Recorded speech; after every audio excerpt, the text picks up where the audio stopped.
숨겨놓은 사람, 준비된 사람이 세워진다라는 제목으로 하나님 말씀 증거하도록 하겠습니다. 인생을 살 때 절대 기준이 필요합니다. 기준 없으면 방황하게 되잖아요. 절대 기준이란 건 또 다른 말로 하면 절대 선택이 있어야 된다는 것입니다. 그래야 선택과 집중이 가능하기 때문에 그렇습니다. 오늘 세 가지 이 절대 기준에 대해서 얘기하고 있습니다. 이 두 가지가 있을 때 변화냐 내 만족이냐, 그럴 때 변화를 추구하라는 거예요. 그게 기준이 되면 산다.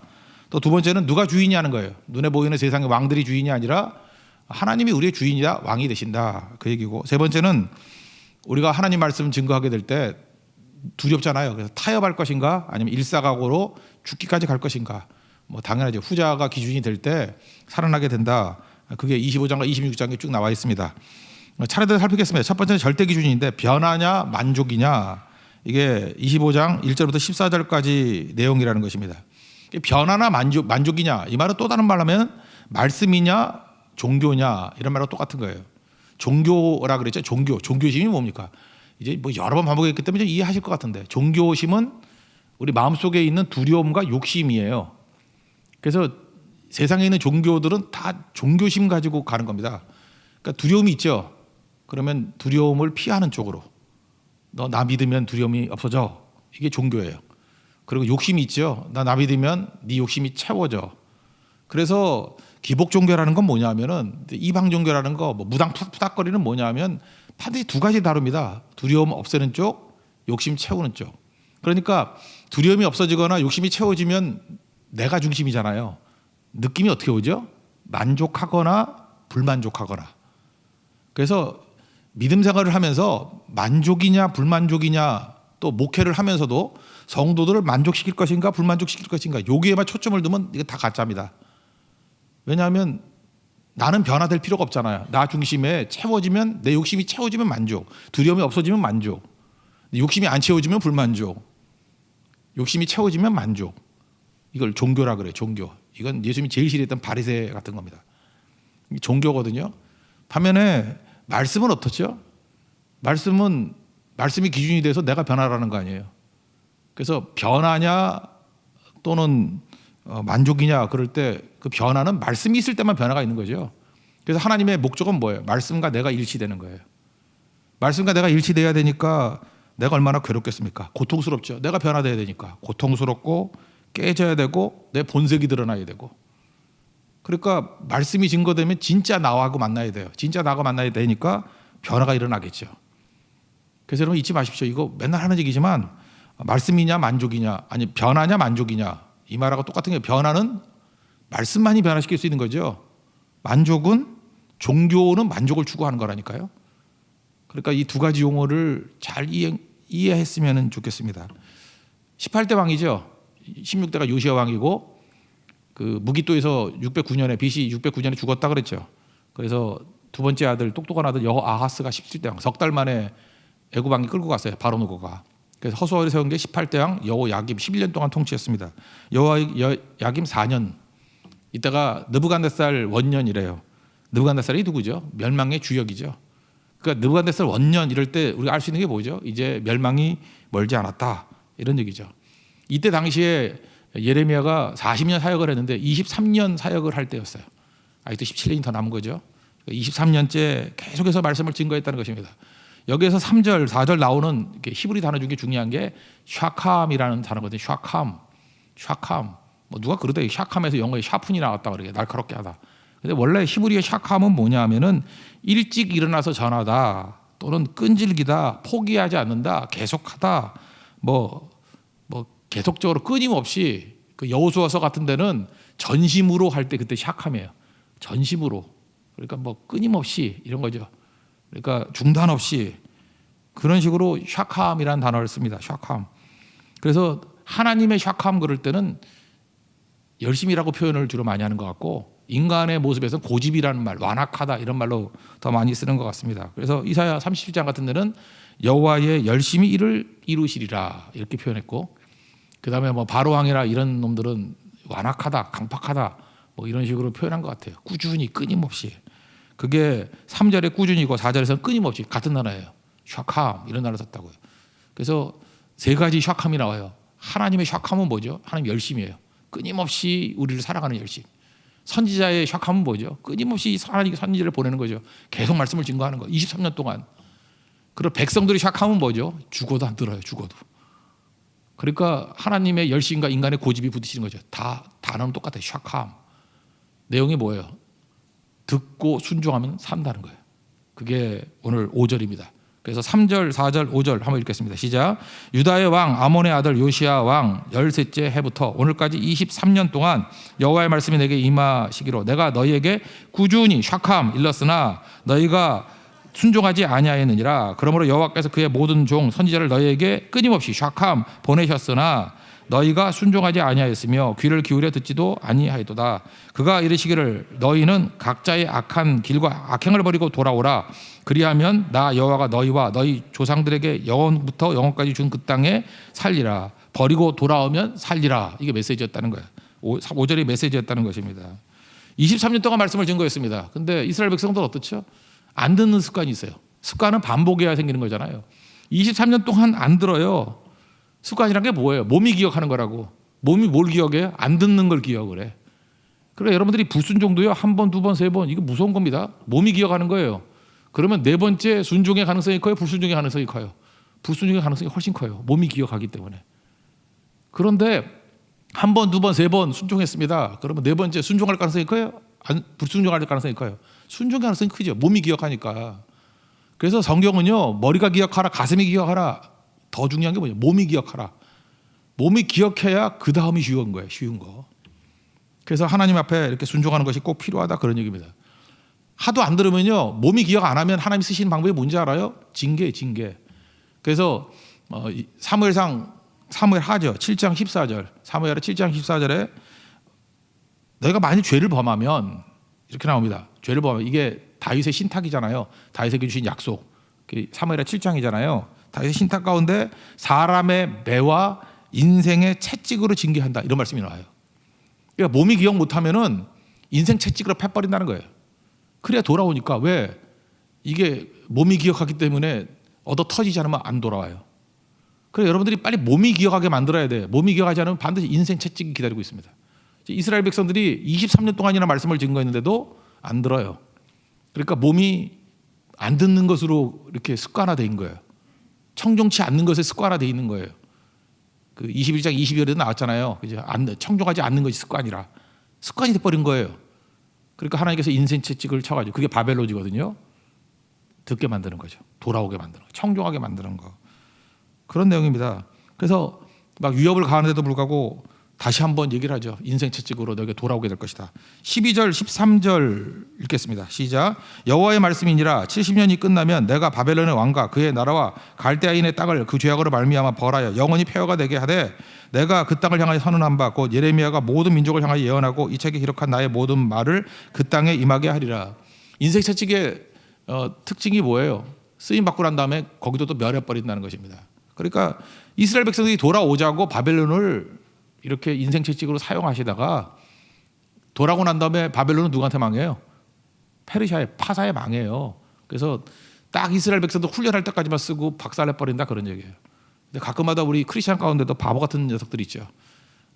하나님의 인생 채찍으로 쓰임받는 사람이죠. 자녀로 쓰임받아야지 왜 인생 채찍으로 쓰임받습니까? 그러니까 악한 도구로 쓰임받는 경우도 있다고요. 제발 그런 짓 하지 마십시오. 말씀 앞에 순종하고 살리는 도구가 돼야지 인생 채찍이 돼서는 안 된다는 것입니다. 그러므로 오늘 이 14절까지 내용의 핵심이 뭐예요? 하나님은 변화를 목적으로 두시는데 변화는 100% 말씀 외에는 변화 없다라는 거예요. 그죠? 말씀 외에는 절대 우리 변화되지 않습니다. 그래서 여러분 말씀 들어야만 교회가 변화되고 성도가 변화돼요. 말씀이 기준이고 내가 깨져야 되는 거니까 그래야 내가 변화가 되죠. 변화는 뭐예요? 내가 깨진다는 뜻 아니에요. 내가 회개한다는 뜻 아니에요. 돌아간다는 뜻 아니에요. 반면에 종교로 나가면요. 종교는 내가 변화될 필요성이 하나도 없어. 내가 왜 변화돼야 돼요? 내가 두려워하는 것, 내가 욕심 갖는 것 그대로 가지고 있어도 돼요. 종교는 뭐예요? 채워주느냐 안 채워주느냐 그 차이밖에 없어요. 만족하느냐 불만족하느냐. 지금도 교회 쇼핑하면서 막 돌아다니는 사람들 있죠. 특징이 뭐예요? 종교심이에요. 종교심. 내게 만족을 주느냐 불만족을 주느냐. 절대 변화 안 되는 거예요. 그죠? 근데 듣기 싫은 말씀이라도 들으면서 계속 버티고 있는 사람의 특징이 뭐예요? 내가 깨지는 거죠. 그래서 내가 변화되는 거. 그래서 기도가 중요한 겁니다. 왜 그렇죠? 기도를 간절히 하면은 내가 변화돼요. 내가 변화되면 그 기도를 통해서 하나님께서 세상을 변화시키시는 거예요. 그래서 변화의 핵심이 뭐냐? 기도도 변화되려고 하는 기도가 돼야 돼요. 변화. 기도에 깊이 들어가면 내가 변화가 된다고. 예배도 마찬가지죠. 예배도 깊이 들어가면은 변화가 됩니다. 로마서 12장 1절 같은 데 보니까 너희 몸을 하나님 기뻐하시는 거룩한 산제사로 드리라. 이것이 너희가 드릴 영적 예배다 그러잖아요. 그 다음 뭐라고 나와요? 이 세대를 본받지 말고 오직 마음을 새롭게 함으로 변화를 받아. 어떻게 변화가 일어나요? 진정으로 예배 드리면 변화가 나타나다가 변화가. 그래서 예배를 통해서 말씀을 통해서 내가 변화가 되면 비로소 세상이 변화가 됩니다. 기독교는 변화의 종교예요. 변화의 종교라는 건 뭐예요? 또 다른 말로 하면 말씀의 종교라는 거예요. 말씀이 들어가야만 변화가 일어난다는 거예요. 왜? 말씀이 기준이니까. 그러지 않는 모든 이방 종교, 가짜 종교의 특징은 뭐냐? 만족이 목적입니다. 두려워 먹게 만든다, 욕심 채워준다. 그럼 만족해요. 근데 이게 채워지나 만족과 불만족이 오락가락하는 게 되는 거죠. 그래서 1절부터 14절까지 핵심이 이겁니다. 인생의 절대 기준이 뭐냐? 만족으로 살지 말고 변화에 초점을 두고 살아라. 또 다른 말로 하면 말씀 붙들고 살아라. 그러면 변화될 것이다. 이 말씀을 하고 있다는 것입니다. 두 번째 기준은 뭐냐 하면 누가 주인인가 누가 왕인가 하는 얘기예요. 되게 긴 얘기지만 이런 거예요. 왕 중에 왕이 누구냐 하면 애굽이거든요. 그래서 하나님께서 인간 세계의 왕들에서 우리를 끌어내기 위해서 출애굽을 시켰습니다. 근데 이스라엘 백성의 특징이 뭐예요? 이런 표현을 하면 늘 애굽이에요. 늘. 출애굽이 아니라 늘 애굽. 제가 만든 말이에요. 공식 용어 아니에요. 출애굽해야 되는데 늘 애굽이에요. 늘 애굽의 특징이 뭐죠? 세상 왕을 섬기고 사는 거예요. 그게 이상향인 거예요. 그러니까 뭐예요? 맨날 나오고 난 다음에도 허구한날 하는 얘기가 민수기 11장 5절에도 뭐 맨날 애굽 그리잖아요. 거기는 값없이 생선, 오이, 참외, 부추, 파, 마늘 뭐 이런 거 먹었다. 거기 좋았다 그런 거잖아요. 이게 뭐예요? 늘 애굽. 그리고 이스라엘 백성들 어때요? 문제만 생기면 그래서 맨날 그런 거 하죠. 기근이 생기면 애굽 가고. 그죠? 뭐 도움을 청하러 애굽에 가는 자들에게 화 있을 때 이사야 뭐 32장 같은 데 나오잖아요. 그냥 늘 애굽에 늘 애굽 늘 망한다는 거죠. 그러니까 늘 애굽이 아니라 뭐예요? 늘 하나님을 섬기는 걸 뭐라고 표현해요? 출애굽이라고요.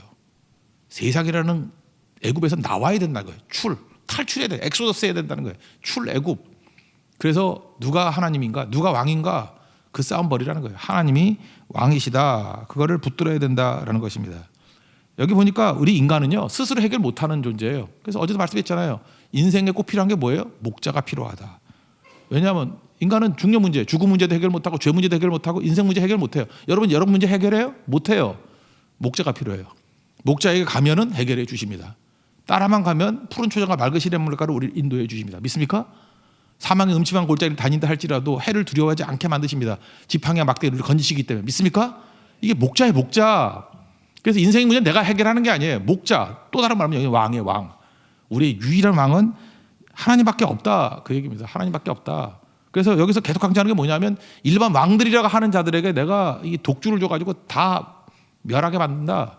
그 말씀을 하고 있습니다. 뭐 다 읽기 힘들까? 15절부터 18절까지 읽겠습니다. 25장입니다. 시작. 이스라엘의 하나님 여호와께서 이같이 내게 이르시되 너는 내 손에서 이 진노의 술잔을 받아가지고 내가 너를 보내는 바 그 모든 나라로 하여금 마시게 하라. 그들이 마시고 비틀거리며 미친 듯이 행동하리니 이는 내가 그들 중에 칼을 보냈기 때문이라 하시기로 내가 여호와의 손에서 그 잔을 받아서 여호와께서 나를 보내신 바 그 모든 나라로 마시게 하되 예루살렘과 유다 정읍들과 그 왕들과 그 고관들로 마시게 하였더니 그들이 멸망과 놀램과 비웃음과 저주를 당함이 오늘과 같으니라. 그러니까 예루살렘만 아니라 모든 나라들에게 다 이 잔을 마시게 했다는 거예요. 하나님이 다스린다 그런 뜻이죠. 그리고 여기서 의도적으로 엄청나게 많은 왕들을 묘사하고 있어요. 엄청나게 많아. 이거 발음도 하기 힘든 왕들인데 무슨 돈 이렇게 왕이 많어? 우리도 지금 이 시대를 보면 왕이 많죠. 저보다 왕이라 그래요. 주식 잘하면 주식왕, 그죠? 판매 잘하면 판매왕, 뭐 요즘같이 뭐 재개발 잘하면 재개발왕, 뭐 집 마르면 부동산 왕, 뭐 왕 미치겠어, 그죠? 아파트 왕 뭐 이런 것도 있나? 그러니까 지금 전부 다 왕 되고 싶어 난리 친다는 거예요. 근데 그게 왕이냐는 거예요. 하나님이 왕이지. 그 여기서 진짜 개소리같이 왕 하는 소리 한번 들어봅시다. 이 왕이 이렇게 많아요. 19절부터 26절까지 읽겠습니다. 시작. 또 애굽의 왕 바로와 그의 신하들과 그의 고관들과 그의 모든 백성과 모든 섞여 사는 민족들과 우스 땅의 모든 왕과 브레셋 사람의 땅 모든 왕과 아스글론과 가사와 에그론과 아스돗의 모든 나머지 사람들과 에돔과 모압과 암몬 자손과 두로의 모든 왕과 시돈의 모든 왕과 바다 건너편 섬의 왕들과 드단과 데마와 부스와 살적을 깎은 모든 자와 아랍의 모든 왕과 광야에 섞여 사는 민족들의 모든 왕과 시무리의 모든 왕과 엘람의 모든 왕과 메대의 모든 왕과 북쪽 원근의 모든 왕과 지면에 있는 세상의 모든 나라로 마시게 하니라. 세상 왕은 그 위에 마시리라. 여기서 일부러 왕을 묘사하는 거예요. 왕 하면서 세상에 있다 이렇게 왕이 많지. 너도 왕 되려 그러지? 네가 주인 되려 그러지? 이거 다 내 심판 아래 있어. 내가 다스리는 거야. 오늘 그것만 이해하면 돼요. 이 잡다한 왕들 이거 왕 아니에요. 왕 중에 왕은 하나님밖에 안 계신다. 그런 거죠. 다 무너지고 주가 왕 되신다. 그래서 마지막 결론 27절만 읽어보겠습니다. 20절 시작. 너는 그들에게 이르기를 만군의 여호와 이스라엘의 하나님의 말씀에 너희는 내가 너희 가운데 보내는 칼 앞에서 마시며 취하고 토하여 엎드려져 다시는 일어나지 말아라 하셨느니라. 왕들을 다스리는 분이 누구라고요? 하나님이 다스리신다. 그러니까 내가 주인 삼은 모든 거 다 내려놓으라는 거예요. 내가 왕 삼은 모든 거 다 내려놓고 오직 주님이 왕 되심을 인정하는 거. 주가 다스린다는 걸 인정하라. 이게 기준이에요. 기준. 지금도 여러분들 늘 애굽에 대해서 자꾸만 세상 왕들 이렇게 눈치 보고 따라가면 망합니다. 우리 유일한 주인, 유일한 왕은 하나님밖에 없다. 그거 붙들고 주님만 섬길 수 있는 믿음의 종되기를 축원합니다. 그리고 세 번째 내용의 절대 기준은 뭐냐 하면은 타협하지 말고 그냥 말씀 붙들고 갈 때까지 가라. 그게 26장 전체 내용입니다. 26장은 성전 설교라 그랬죠. 7장과 26장. 그러니까 이 두 가지 내용인데 이게 순서로 볼 때는 25장이 앞섰어요. 이건 여호야김 4년인데 여기 여호와의 원년이잖아요. 그러니까 3년 뒤로 간 거예요. 앞으로 간 거예요. 그죠? 여호야김 1년이란 건 무슨 뜻일까요? 정권 교체기. 요즘에 잘 느끼죠? 정권을 처음에 딱 잡으면 권력이 엄청나게 세요. 서슬이 퍼라고. 그러니까 대통령도 첫 해 대통령 될 때는 꼼짝 못해. 그죠? 막 공무원들도 벌벌 떨고 왜 권력이 오래 남았으니까. 그죠? 그래서 이때는 어떤 거예요? 서슬이 퍼럴 때 그럴 때예요. 그죠? 왕의 권력이 엄청날 때. 그러다가 시간이 지나면 뭐 대통령 1년 남으면 뭐 누가 뭐라 그래도 그 레임덕 온다 그러잖아요. 그죠? 대통령 임기가 6개월 남았다 그러면은 이제 그 다음 생각할 거 아니에요. 그러니까 이건 지금 여호야김 1년이란 건 무슨 뜻이죠? 서슬이 퍼럴 때. 그죠? 왕권이 엄청 강화됐을 때 그런 뜻입니다. 그때 말씀 증거할 때 선지자가 두렵지 않겠어요? 왕이 저 서슬이 퍼런데 저거 잘못하다가 죽는 거 아니야? 그런데 하나님께서 뭐라고 말씀하시느냐? 한마디도 감하지 말고 있는 말씀 다 전하라는 거예요. 그래서 26장 1절과 2절은 배경을 설명하고 있고 3절은 말씀 내용이 뭔지 뭐 똑같은 내용인데 또 말씀 듣고 순종하라. 그럼 산다. 그런 말씀 증거하라는 거예요. 1, 2, 3절 읽겠습니다. 시작. 유다의 왕 요시아의 아들 여호야김이 다스리기 시작한 때에 여호와께로부터 이 말씀이 임하여 이르시되 여호와께서 이와 같이 말씀하시니라. 너는 여호와의 성전 뜰에 서서 유다 모든 성읍에서 여호와의 성전에 와서 예배하는 자에게 내가 내게 명령하여 이르기를 한 모든 말을 전하되 한마디도 감하지 말라. 그들이 듣고 혹시 각각 그 악한 길에서 돌아오리라. 그리하면 내가 그들의 악행으로 말미암아 그들에게 재앙을 내리려 하던 뜻을 돌이키리라. 그러니까 그들이 돌아오면 내가 뜻을 돌이키리라. 듣고 돌이키면 산다. 이렇게 말씀하셨다라는 것입니다. 뭐 첫 번째 얘기가 똑같죠. 변화냐 만족이냐. 변화되면 산다는 거죠. 말씀 듣고 변화되면 산다. 그 얘기를 하고 있다라는 것입니다. 그런데 여러분 여기서 알아야 될 게 뭐냐. 이스라엘 백성들이 철석같이 믿었던 게 뭐냐면 성전 신앙이거든요. 성전이 있는 예루살렘은 절대 안 망한다는 거예요. 여러분들 그 예루살렘 성전 이렇게 입체로 된 거 한번 보시면 알겠지만 예루살렘 성전은요 두 가지예요. 일단 그 난공불락이에요. 성 가운데를 두고 양쪽에 골짜기가 있거든요. 이게 굉장히 가파르기 때문에 웬만해 가지고는 이게 예루살렘 성 그 침공하기 힘들어요. 그래서 여부수족이 있을 때 다윗이 예루살렘 그 함락했을 때 그것도 엄청난 거였다고요. 예루살렘 성은 이게 철옹성이에요. 철옹성. 지금도 가보면 이게 옛날에 참 힘들었겠다 생길 정도로 이렇게 철옹성이라고. 그래서도 힘들었고 또 하나는 뭐예요? 영적인 의미도 있죠. 성전이 있는 도성이에요. 하나님이 함께하는 도성 아니에요. 그래서 이스라엘 백성들은 일단 외적으로도 철옹성이고 내적으로도 영적으로 하나님이 성전이 있는 도성이니까 안 망해. 이런 철석 같은 믿음이 있었다고요. 근데 예레미야가 뭐라 그래요? 성전 망한대요. 성전 무너진대요. 그죠? 바벨론이 와서 작사를 내버린대요. 예수님도 그러셨죠. 헤롯 성전을 바라보면서 돌 하나도 돌 위에 남지 아니하겠다. 성전 없어진다. 그래서 예수님이 뭐로 십자가에 달린 거예요?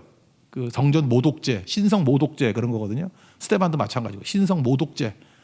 여기 예레미야도 마찬가지예요. 신성 모독죄, 성전 모독죄 이런 걸로 몰리고 있다는 것입니다. 그래서 저놈 봐라. 저거 성전이 무너진다고, 성전이 깨진다고. 그래서 다 듣고 죽이려고 그러는 거예요. 6절부터 8절까지 한번 읽겠습니다. 6절, 8절, 6절, 7절, 8절 시작. 내가 이 성전을 실로 같이 되게 하고 이 성을 세계 모든 민족의 저주거리가 되게 하리라 하셨느니라. 예레미야가 여호와의 성전에서 이 말을 하매 제사장들과 선지자들과 모든 백성이 듣더라. 예레미야가 여호와께서 명령하신 말씀을 모든 백성에게 전하기를 마침에 제사장들과 선지자들과 모든 백성이 그를 붙잡고 이르되 내가 반드시 죽어야 하리라. 야, 성전이 하나님께 있어서 영원한 곳인데 뭐 성전이 무너진다고? 너 죽여버리겠어. 그리고 사람 막 모아놓고요, 인민재판, 여론재판을 벌이기 시작했다는 것입니다. 스데반도 그랬죠. 여기서 알 수 있는 게 뭐예요? 진실되게 하나님 말씀을 증거하면 두 가지 반응이 벌어진다는 거예요. 그래서 사도행전 2장에 오순절에 보면은 30절에 마음이 찔렸어요. 베드로가 설교했을 때 마음이 찔렸을 때 우리가 어찌할꼬 하면서 사람들을 회개했어요. 3,000명이 회개하고 돌아왔어요. 마음이 찔려서. 말씀 우리 마음을 찔러요. 반면에 스데반이 설교했을 때는 사도행전 7장 54절에 마음이 찔려 그를 향한 이를 갈거늘. 즉 스데반하고 똑같은 상황이죠. 예레미야의 말씀을 듣고 마음이 찔려서 이를 갈면서 죽여버리겠다고 나오잖아요. 예수님의 반응, 스데반의 반응, 예레미야의 반응이 거의 같더라는 것입니다. 이렇게 위협 가운데 놓였을 때, 특별히 이 왕이 이게 원년이잖아요. 권력이 세가지고 서슬이 펄할 때 하나님 말씀 증거하는 거 어렵죠. 우리도 마찬가지 아닙니까? 누가 반대가 있고 어려움이 있고 하면 지금도 여러분들 뭐 당장도 예수 믿으면 핍박이 뭐 누가 이렇게 뭐라고 욕이라도 하고 뭐 아니면은 뭐 학교에서 뭐 성적을 좀 깎는다 그러고 아니면은 뭐 회사에서 뭐 쫓겨난다 그러고 뭐 이런 거 하나만 있더라도 벌벌벌 떨잖아요. 안 그러나요? 두렵잖아요. 근데 우리가 두 가지 길이 있어요. 타협하든지 아니면 말씀 붙들고 갈 때까지 가든지. 이방원의 하여가 같이 이런들 어떠하리 저런들 어떠하리 뭐 만수상 드렁치기 얽혀진들 어떠하리 이러고 살든지 아니면 정몽주 같이 이 몸이 죽어 뭐 일반번 고쳐주고 백골이 진토대에 넋이라도 있고 없고 그죠? 님 향한 하나님 향한 일편단심 그 사람은 하나님 안 믿었지만 님 향한 일편단심이야 가실 줄이 있으랴 이렇게 가든지 똑같아요. 지금 하여가냐 단신가냐 놓여 있었다고요. 주기철 목사님은 이때 단신과 비슷한 말씀을 했죠. 주기철 목사님의 순교하기 전에 마지막 설교 제목이 뭐였어요? 일사각오. 죽음을 각오한 설교, 죽음을 각오한 말씀 다 맥락이 똑같아요. 예레미야도 일사각오, 단신가 다 맥락이 똑같다고. 이 상황에서 하나님 말씀을 증거하는 게 예레미야가 지금 이렇게 예레미야가 있으니까 그렇지 두 사람이 있었다는 거예요. 하나님의 종이 예레미야 또 하나는 우리야 예레미야 우리야 우리 그 별로 좋은 것도 아닌데 잠깐만 우리 은행 우리 교회 이렇게 짓다 우리야 그죠? 예레미야 우리야 말씀 증거 계속했습니다. 예레미야는. 그래서 13절과 14절 메시지가 13절이고 14절이 태도예요. 13절과 14절 읽겠습니다. 시작. 그러니 너희는 너희 길과 행위를 고치고 너희 하나님 여호와의 목소리를 청종하라. 그리하면 여호와께서 너희에게 선언하신 재앙에 대하여 뜻을 돌이키시리라. 메시지. 보라 나는 너희 손에 있으니 너희 의견에 좋을 대로 옳은 대로 하려니와. 그러니까 죽일 터면 죽여라 그런 얘기죠. 그러니까 목숨 걸고 하나님 말씀을 증거했습니다. 그랬더니 하나님께서 도울자를 보내주죠. 엘리야가 그랬죠. 나만 남았거늘 그랬더니 무슨 소리야. 숨어있는 사람들이 7,000명 더 있어. 바알에게 무릎 꿇지 않은 사람이 7,000명이 더 있어. 그렇게 얘기하잖아요. 루터도 말씀 붙들고 갈 때까지 갔죠. 캐톨릭하고 싸울 때, 그죠? 캐톨릭의 그 엉터리 같은 메시지하고 싸울 때 보른수 국회에서 그 교황이 뭐라고 했어요? 죽여버려. 파문해 버렸잖아요. 파문은 뭐예요? 나가서 누가 죽여든 손 안 댄다 그런 얘기예요. 죽을 위기에 처하게 됐다고. 그래서 보른수 국회에서 나올 때 갈 곳이 없잖아요. 죽어야 돼요. 보른수 국회에서 나오면 죽어야 된다고 말씀 지켰기 때문에 죽어야 되는데 그 프리드리 그 선제우라고 있죠. 그 사람이 도와줘가지고 바르트 브루크성 거기 들어가서 보호해 주잖아요. 하나님께 보내주셔요. 보호할 자를. 사명자는 죽지 않습니다. 그래서 거기서 뭐 몇 년 동안 뭐 신약 성경 독일어로 번역했다면서요. 그래서 지금 독일어의 뿌리가 된 게 루터의 신약 성경이에요. 그러니까 독일의 훈민정음이에요. 훈민정음. 그 독일어로 된 그 성경이 기초가 돼 독일어가 나온 거라고. 그러니까 하나님 보호해 주시잖아요. 예레미야도 마찬가지입니다. 예레미야도 이렇게 말씀대로 죽으면 죽으리다 그러고 갔잖아요. 죽으면 죽으리다. 뭐 에스더 같이. 그랬더니 하나님께서 숨겨놓은 사람들, 준비된 사람들을 세워주시기 시작해요. 엉뚱하게 장로들이 나와가지고 변호해주고요. 그 다음에 그 히스기야 때 그 일들 얘기하거든요. 미가도 그런 얘기 했는데 히스기야가 죽였느냐? 회개하고 돌아왔다.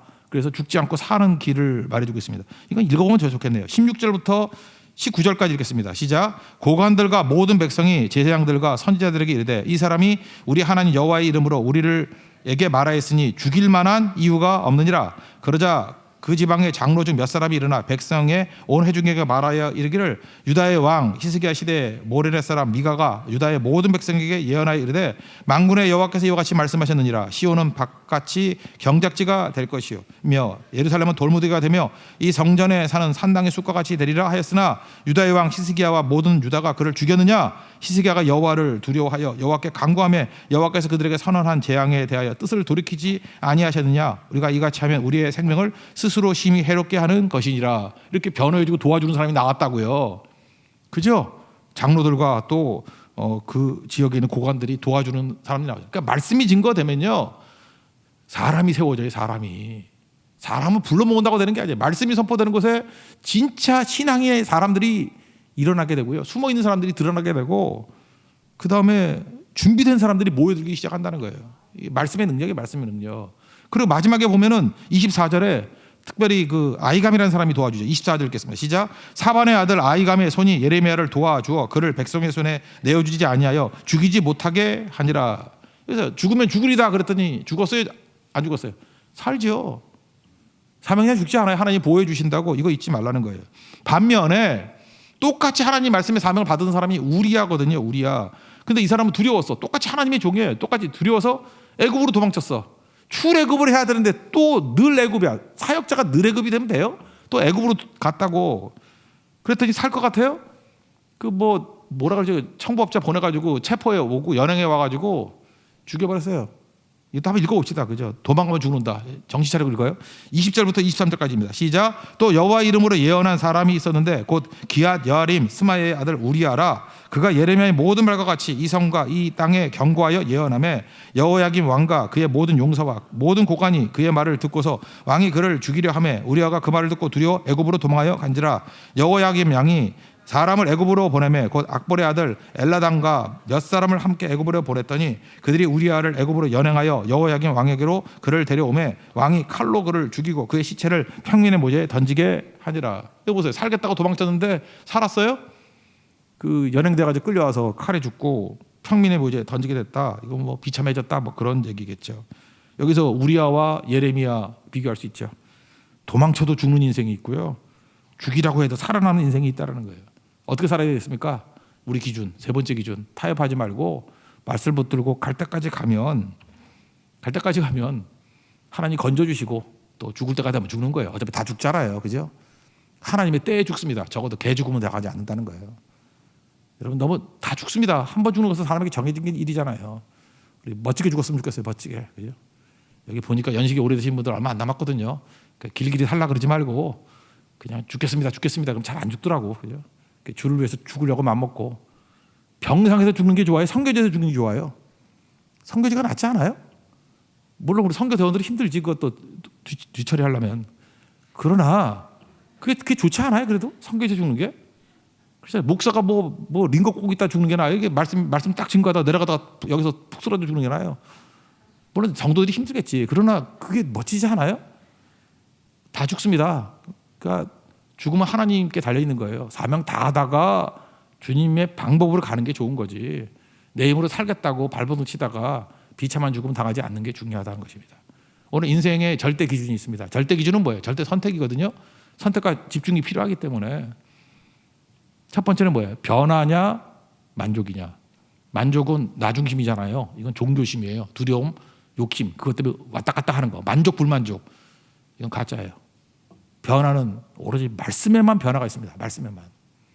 그리고 누가 주인이고 누가 왕이냐. 말씀이 말하잖아요. 하나님이 우리 주인이고 왕이라고. 세 번째 뭐예요? 이거 할 때 반응이, 두려움이 올 때 타협하지 말고 말씀 붙들고 갈 때까지 가십시오. 최종 승리합니다. 믿습니까? 그런 승리를 이끌 수 있는 하나님의 종 되기를 축원합니다. 자리에서 일어나겠습니다. 말씀 앞에서 찬양하겠습니다.